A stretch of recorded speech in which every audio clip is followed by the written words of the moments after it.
ética es precisamente uno de los saberes acerca del hombre.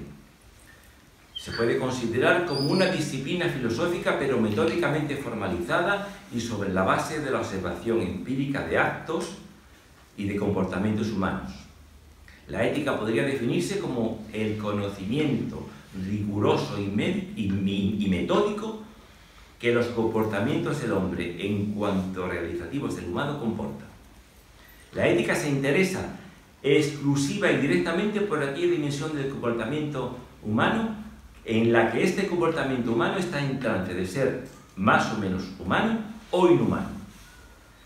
La ética tiene que ser ideológicamente neutra, universalmente aceptable e independiente de cualquier concepción filosófica, política o religiosa, culturalmente determinada por el mundo y por la vida. Una ética fundada en concepciones positivamente religiosas, por ejemplo, no sería una ética, sería una moral. Pero si aún así la misma teología moral no quiere errar, interpretando esos contenidos positivos, ha de tener en cuenta los resultados de la ética. Así pues, tendríamos por encima la ética y por debajo la moral de cualquier otra religión. La teología suministrará unos principios fiduciarios concretos más o menos interpretados por épocas o por escuelas, y la ética habrá de suministrar la representación del hombre real. La teología moral ha de dejarse rectificar en sus conclusiones por resultados ciertos o suficientemente posibles de la ética, y la ética, en cambio, no puede dejarse influir por la teología moral, pues entonces dejaría de ser universalmente aceptada. Conflicto moral entre ética y psicoterapia o psicoanálisis no puede existir. Las condiciones y exigencias de la vitalidad humana para realizarse éticamente no pueden contradecir a un equilibrio psíquico. Los psicoterapeutas deberían conocer y tener en cuenta que comportarse de un modo verdaderamente científico es una cualidad de las ciencias humanas, y no hacer propaganda de su ideología virando la conciencia del paciente transferencialmente sometido a ellos. Es evidente que el concepto "no matarás" ha sido muy legalmente conculcado con el apoyo decidido de moralistas más estrictos y sociedades más evolucionadas que han organizado oficialmente medios de aniquilación masiva de vidas humanas. Más todavía, los mismos teólogos que unánimemente prohíben el aborto permiten y declaran de acuerdo con la moral la pena de muerte, la guerra justa y algunos incluso la guerra nuclear, mientras que los progresistas que decididamente condenan la guerra nuclear y la pena de muerte propugnan decididamente el aborto. La Estoa, que es una escuela filosófica que se extendió por todo el Imperio Romano, los misterios de Mitra, que recogían todos los gérmenes religiosos y morales del Irán y los difundían por todo el Occidente. Hasta actualmente en Londres y en Colonia se conservan todavía mitraems o lugares de iniciación en la cultura mitraica.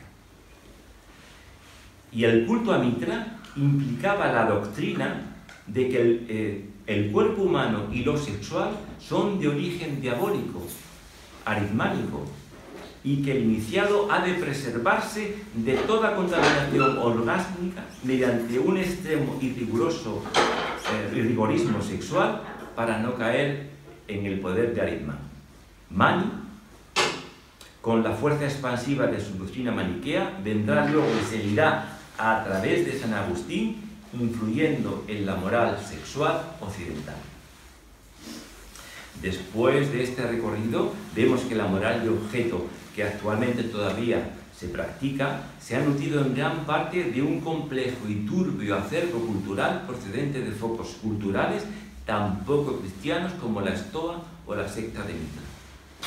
Una consecuencia de esta moral de objeto, una vez admitida la existencia de objetos puros e impuros, objetos que contaminarían con solo mirarlos. Cristo dice que no contamina al hombre lo que entra a él, sino lo que de él sale, es decir, las intenciones y los actos contra la moral de objeto farisaica. En la conducta verdaderamente ética hay que conjugar en cada situación y momento de la misma toda una serie de normas y a veces en tensión. De ahí las normas de la ética antigua: nada en demasía, suprema jurisdiccionalidad, suprema injusticia, y los derechos llevados al extremo revierten en su contrario, la injusticia. O si la prudencia, todas las virtudes dejan de serlo. La actuación ética sería, pues, aquella que se halla centrada en lo real, y más por tanto que no atenta contra la integridad ni dimensiones del hombre. Pero en cuanto la ética pueda destruir algo, ya no sería una ética justa, salvo que se tratara en ese destruir algo de una función lúdica. Así, por ejemplo, la destrucción de la vida animal en la caza o en el deporte, los toros, por ejemplo, no constituye un fallo ético por sí misma, pues tiene a su favor una motivación lúdica aceptable. Pero imaginemos que alguien no destruye la vida animal ni por deporte ni por otro motivo útil, sino simplemente por destruir. En este momento ya comenzaría a ser dudosa esa ética de ese comportamiento. Aunque no perjudicase a la realidad total y social de su entorno, resultaría perjudicial para el mismo agente, por fomentar su desequilibrio psíquico, su sadismo. El comportamiento verdaderamente ético ha de tener resultados en definitiva beneficiosos, pero ha de hacerlo complexivamente. No basta que un comportamiento en cuestión resulte beneficioso para unos y pernicioso para otros. Es suficiente que alguien salga individualmente perjudicado para que el comportamiento pierda su eticidad. Al referirse la realización humana a la praxis común, no limitamos en absoluto la creatividad, pero la misma creatividad ha de ser realizativa y no conflictiva, ha de responder al principio de realidad.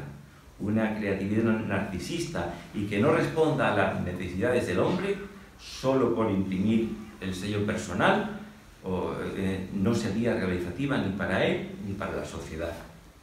Evidentemente en nuestros comportamientos se mezclan siempre componentes narcisistas de lucro, fama, vanidad, comodidad, placer, poder por poder, dominio, peso de la propia autoridad, sentirse importante.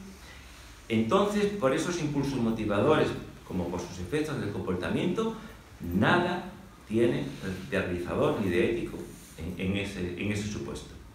Se supone que hay que tener un control ético del propio comportamiento y la búsqueda de la propia realización, que sería la búsqueda de las necesidades objetivas de la sociedad, es decir, la orientación por el principio de realidad.